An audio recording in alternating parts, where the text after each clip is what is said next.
ప్రాథమిక సమాచారం మేరకు 30 మంది అందులో ఉండగా దాదాపు 8 మంది మృత్యువాత పడినట్టుగా తెలుస్తోంది.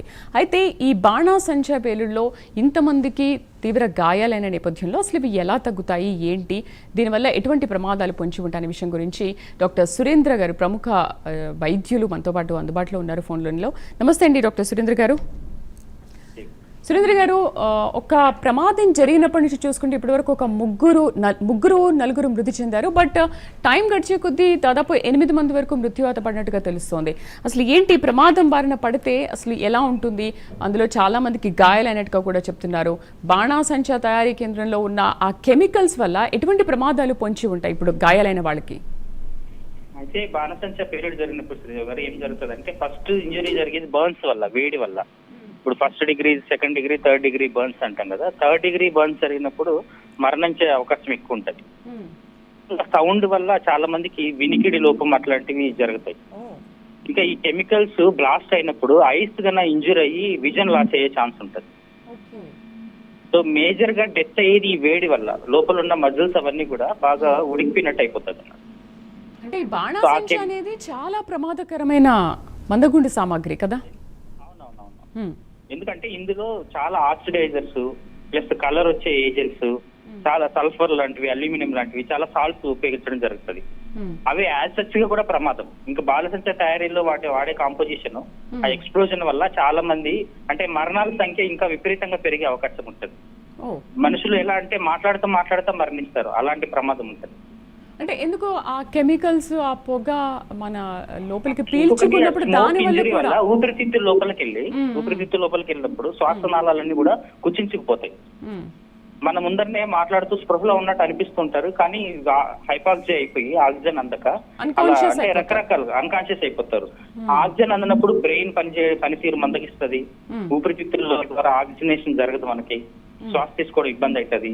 ప్లస్ ఈ హీట్ ఇంజరీ జరిగి ఉంటుంది, అన్ని మజిల్స్ కూడా ఉడికిపోయినట్టు అయిపోతాయి.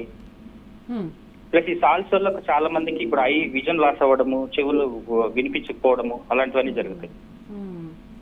సో ఇది చాలా దురదృష్టకరం. యాక్చువల్ గా మరణాల సంఖ్య విపరీతంగా పెరిగే అవకాశం ఉంటది. అంటే సర్వైవ్ అవ్వడం అనేది ఇలాంటి చాలా అరుదు. అంటే ఇప్పుడు 30 మంది అంటారు కదా, 30 మందిలో ఒకరిద్దరు కూడా సర్వైవ్ కాకపోవచ్చు. అయినా కూడా చాలా మందికి బ్లాస్ట్ జరిగినప్పుడు ఫింగర్స్, చేతులు, కాళ్ళు అన్ని కట్ అయిపోతాయి, ఫింగర్స్ లాంటివి కూడా. నిజంగా చాలా పెద్ద అగ్ని ప్రమాదమే అంటారు డాక్టర్ గారు. అవును, చాలా తీవ్రమైందండి, ఇది చాలా దురదృష్టకరం అసలు. అంటే ఇప్పటి వరకు దాంట్లో ప్రభుత్వం ట్రై చేసి వాళ్ళకి రెస్క్యూ చేసే ప్రయత్నం చేస్తుంది. అంటే సహాయక చర్యలు కొనసాగుతూనే వాళ్ళని బయటికి తీసే ప్రయత్నం అయితే చేస్తున్నారు. అయితే డాక్టర్ గారు, ఇప్పటి వరకు చూసుకుంటే ప్రమాదం జరిగినప్పటి నుంచి స్పాట్లోనే ఒక 4 మెంబర్స్ పోయారు. అండ్ కొంచెం ఒక టైం గడిచే కొద్దీ 8 మంది మృతి చెందారు అని అంటే, ఈ 30 మందిలో మీరు కూడా అంటారు ఒకరిద్దరు కూడా బతుకుతారో లేదో అని. అంటే దీని తీవ్రత ఎంత వరకు ఉంటుంది? ఎక్కువ ఉందనే విషయమే మనకు అర్థమవుతుంది.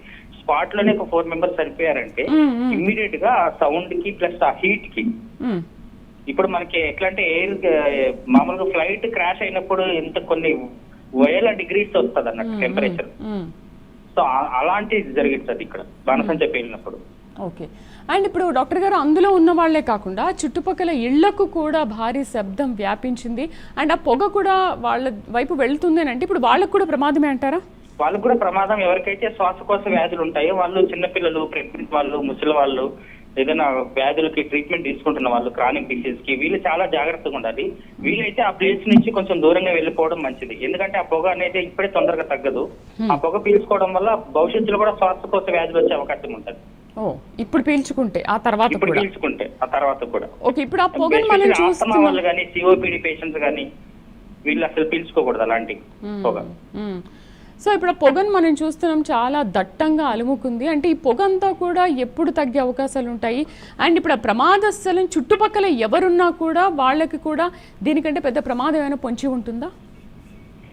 తప్పకుండా. ఎంత అంటే మన సివియారిటీ ఆఫ్ ద బ్లాస్ట్ ని బట్టి ఇప్పుడు ఇమ్మీడియట్ గా 4 మెంబర్స్ చనిపోయారు, 10-15 మినిట్స్ 8 మెంబర్స్ చనిపోయినారు అంటే ఇది చాలా తీవ్రమైందే. సో ఇప్పుడు అగ్నిమాపక సిబ్బంది వీళ్ళందరూ కూడా ఆర్పే ప్రయత్నం చేస్తారు. ఎంత తొందరగా వీలైతే ఆర్పేస్తే అంత ఇంజురీ తగ్గించచ్చు, మనం చుట్టుపక్కల వాళ్ళకు కూడా అంత ప్రమాదాన్ని తగ్గించచ్చు. ప్రభుత్వం సహాయ చర్యలు చేస్తుంది. చిన్నపిల్లలు ఉన్న, ఆస్తమా పేషెంట్లు ఉన్న, ప్రెగ్నెంట్ వాళ్ళన్నా ఇమ్మీడియట్ గా వెకేట్ చేయడం మంచిది. అండ్ మనం ఆ చుట్టుపక్కల కూడా చూస్తున్నాం విజువల్స్లో, పక్కనే వరి పొలాలు కూడా ఉన్నాయి. ఇప్పుడు వాటి మీద కూడా ఎఫెక్ట్ పడి అవి మనం తీసుకోవడం వల్ల వేడికి కూడా చనిపోతాయి, వాటి పంట రాకపోవచ్చు. వాటి పంటకు రాకపోవచ్చు, అంటే లాంగ్ టర్మ్ లో వాటి మీద ఇంపాక్ట్ ఉండకపోవచ్చు కానీ ఇప్పుడు సర్వైవ్ కాదు. అంటే పొలాలు భవిష్యత్తులో పనికి రాకుండా పోవడం అంత తీవ్రత ఉండదు కానీ, ఓకే, కాకపోతే ఈ పంట కష్టం అవుతుంది. ఓకే. అయితే డాక్టర్ గారు, ఇప్పటి వరకు దాంట్లో 30 మంది ఇంకా చిక్కుకున్నారు, వాళ్ళని బయటికి తీసే ప్రయత్నాలు చేస్తున్నారు. బట్ బయటికి తీసే లోపు వాళ్ళు నిజంగా బయటికి వస్తారా లేదా? ఎందుకంటే అన్ఫార్చునేట్లీ ఈ ప్రమాదం జరగడం చాలా బాధాకరం. అవునవును శ్రీదేవి గారు, అంటే చాలా కష్టం. యాక్చువల్ గా ఇప్పుడు తీసే ప్రాసెస్ లోనే చాలా మంది చనిపోతారు. ఎందుకంటే బర్న్స్ అనేది చాలా ప్రమాదకరం. మామూలుగా లోపల అన్ని ఆర్గాన్స్, ఇంటర్నల్ ఆర్గాన్స్ ఆ వేడికి హీట్ అయిపోయి ఉంటాయి కంప్లీట్ గా. వాటి ఫంక్షనల్ గా సెల్ లెవెల్ లో డెత్ అయిపోతుంది. ఇప్పుడు ఏదైతే మనకు బాడీకి ఒక టెంపరేచర్ ఉంటుంది, ఈ టెంపరేచర్ రేంజ్ లో మాత్రమే మనం ఫంక్షన్ ఉండొచ్చు. ఇప్పుడు 110 degrees ఫారెన్హీట్ దగ్గర కన్నా మన బాడీ తట్టుకోలేదు. 110 తర్వాత, 108 తర్వాత. రైట్ డాక్టర్ గారు, thank you for joining us. చాలా మంచి సూచనలు, సలహాలు ఇచ్చారు. ఎలాంటి జాగ్రత్తలు తీసుకోవాలనే విషయం పైన ఒక మంచి అవగాహన కూడా కల్పించారు. రైట్, మనం చూస్తున్నాం విజువల్స్లో ప్రైమ్ లైన్ స్క్రీన్ పైన ఎక్స్క్లూజివ్గా కాకినాడ జిల్లా సామర్లకోట మండలం వేట్లపాలెంలో భారీ పేలుడు సంభవించింది. బాణాసంచా తయారీ కేంద్రంలో